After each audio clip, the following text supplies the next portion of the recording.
Assalamualaikum warahmatullahi wabarakatuh.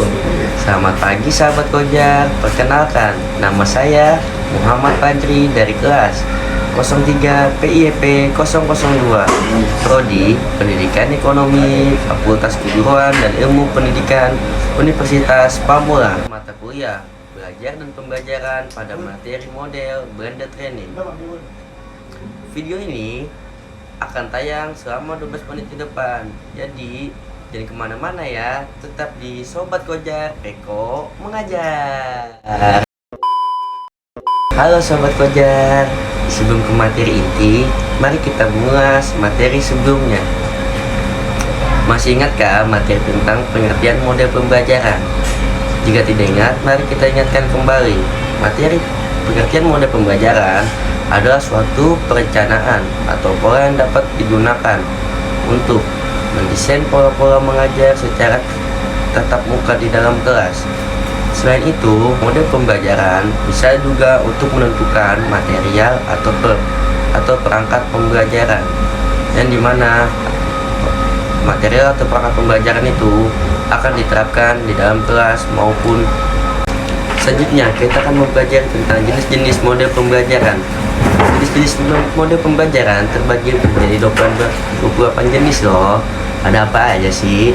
Yang pertama ada inquiry, kedua ada discovery learning, ketiga ada PBL, keempat ada PJBL, kelima ada quantitative learning, keenam ada jigsaw, ketujuh ada NHT, ke-8 ada ESTA ADI, ke-9 ada TPS, ke-10 ada Tustai, ke-11 ada TGT atau Tips Game Turnamen, ke-12 ada Make a Match, ke-13 ada Fixture and Fixture, ke-14 ada Example and Example, ke-15 ada Catching Learning, ke-16 ada Snowball Throwing, ke-17 ada Tackle Stick, ke-18 ada Team Asset, selanjutnya ada Team Asset Execution, berkirim soal, salam dan soal, Group Investigation, ada Safi, ada Predict Observance, ada SQ4R, ada Blended Training, ada juga Carousel Training, ada Role Playing, ada CIRC, dan yang terakhir itu ada Contextual Training. Nah, selanjutnya kita akan mempelajari tentang materi blended training atau pembelajaran campuran. Sudah pada tahu belum tentang materi pembelajaran blended training? Jika belum, jangan kemana-mana ya, karena di sini saya akan menjelaskan semua tentang materi pembelajaran blended training. Saksikan terus 12 menit ke depannya. Blended training artinya adalah salah satu inovasi yang diterapkan dalam dunia pendidikan. Jadi, mode pembelajaran blended training ini adalah metode pembelajaran dengan cara menggabungkan antara pembelajaran tatap muka di dalam ruang kelas dan juga pembelajaran secara daring atau jarak jauh. Pembelajaran itu tidak hanya yang bersifat formal, tetapi pembelajaran yang bersifat juga informal. Blended training menjadi salah satu solusi yang banyak digunakan selama pandemi COVID-19 di seluruh dunia. Pada awalnya, memang pembelajaran dilakukan hanya secara daring, tetapi setelah pandemi merada, pembelajaran secara bertahap dilakukan. Blended training sebenarnya tidak hanya digunakan di dalam dunia pendidikan, tetapi juga dimanfaatkan dalam pengembangan sumber daya di dalam dunia kerja. Pengembangan itu digunakan untuk meningkatkan kinerja secara individu maupun secara tim. Konsepnya pun sama, yakni dengan tatap muka langsung dan melalui daring.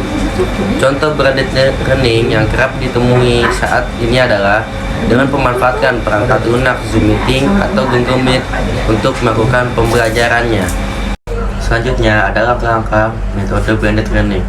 Sebelum kamu mulai menerapkan metode pembelajaran campuran, ada juga beberapa langkah yang harus kamu pelajari dan kamu pahami. Tujuannya agar pembelajaran yang kamu terapkan akan berjalan dengan lancar sehingga mampu mencapai tujuannya. Jangan sampai pembelajaran tersebut kamu terapkan secara asal-asalan. Kalau kamu terlibatkan secara asal-asalan, akibatnya proses pembelajaran berantakan dan kamu tidak bisa mencapai tujuan pembelajaran tersebut. Berikut langkah-langkahnya. Yang pertama, pihak sekolah harus mengidentifikasikan urgensi di dalam menerapkan metode pembelajaran gabungan. Kemudian, melakukan pendekatan terkait sarana serta prasarana yang diperlakukan untuk menerapkannya. Kedua, merancang seperti apa teknis pembelajaran menggunakan metode blended learning. Hal ini termasuk platform apa yang akan kamu gunakan sebagai penunjang dalam pembelajaran asinkron atau tidak sinkron. Kamu juga harus memilih aplikasi apa yang akan kamu gunakan untuk mendukung metode pembelajaran di kelas. Pada saat peserta didik benar-benar tidak dapat ke sekolah karena kondisi tertentu, seperti pandemi COVID-19 atau ada tanggal merah di hari tertentu. Ketiga, pihak sekolah harus mensosialisasikan kebijakan pada orang tua serta peserta didik. Ini sangat krusial karena banyak masyarakat yang masih awam tentang pembelajaran campuran. Kemudian di dalam pelaksanaannya, pembelajaran campuran ini bukan hanya menuntut ke siapapun, guru serta infrastrukturnya, akan tetapi kesiapan orang tua dan peserta didik itu sendiri. Sebagai tambahan, biasanya sekolah akan melakukan simulasi terlebih dahulu. Tujuannya agar bisa tahu kira-kira apa yang menjadi kendala peserta didik sehingga menjadi bahan evaluasi untuk kemudian dicarikan solusinya. Sementara itu, keterlibatan orang tua biasanya perlu untuk level pembelajaran dasar.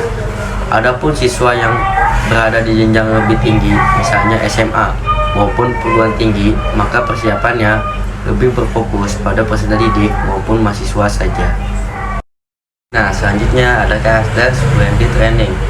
Kemudian, untuk beberapa karakter blended learning adalah seperti penjelasan berikut.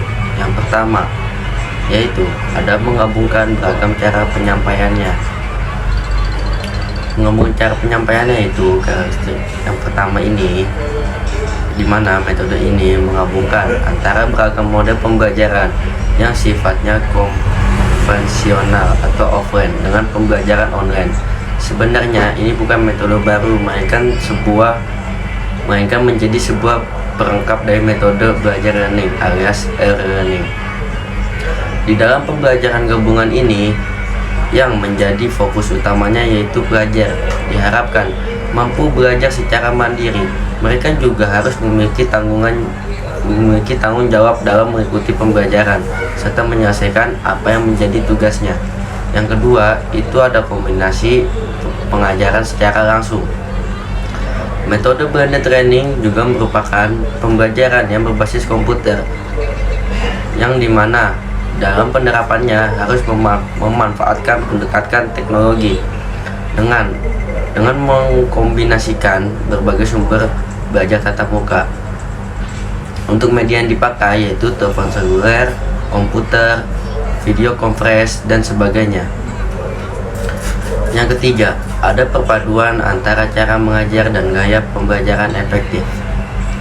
Dengan adanya metode pembelajaran gabungan, peserta didik akan semakin termotivasi untuk dapat melaksanakan berbagai aktivitas pembelajaran secara mandiri.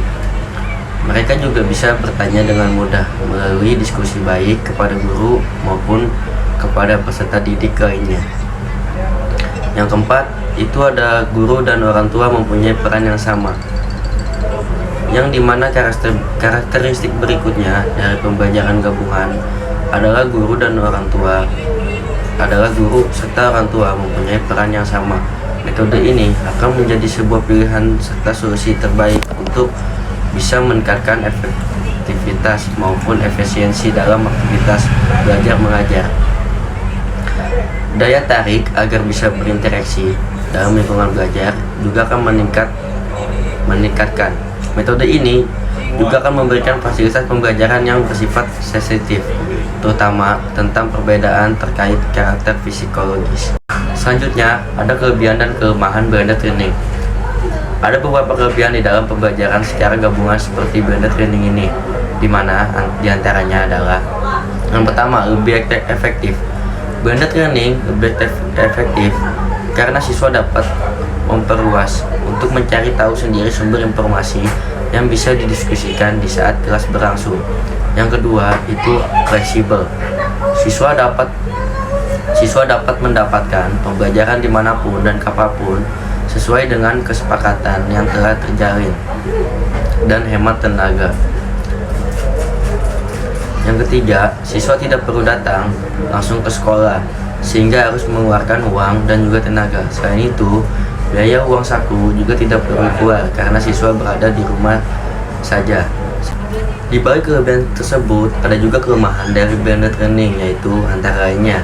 Yang pertama, ada biaya yang tinggi, yang dimana biaya dalam hal ini adalah biaya sarana prasarana yang mendukung pembelajarannya.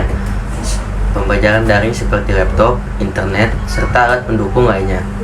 Yang kedua, berpotensi tidak mencapai target karena siswa tidak dimonitoring secara langsung.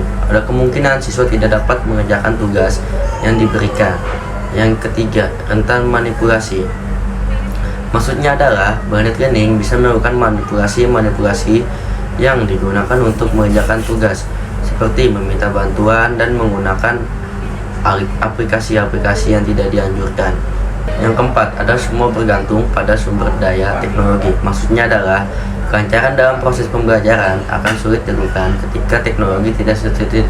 Yang keempat, semua bergantung pada sumber daya teknologi, yang dimana kelancaran dalam proses pembelajaran akan sulit dilakukan ketika teknologi tidak tersedia. Misalnya seperti internet yang terputus, laptop yang tidak mendukung, dan masalah-masalah teknis lainnya.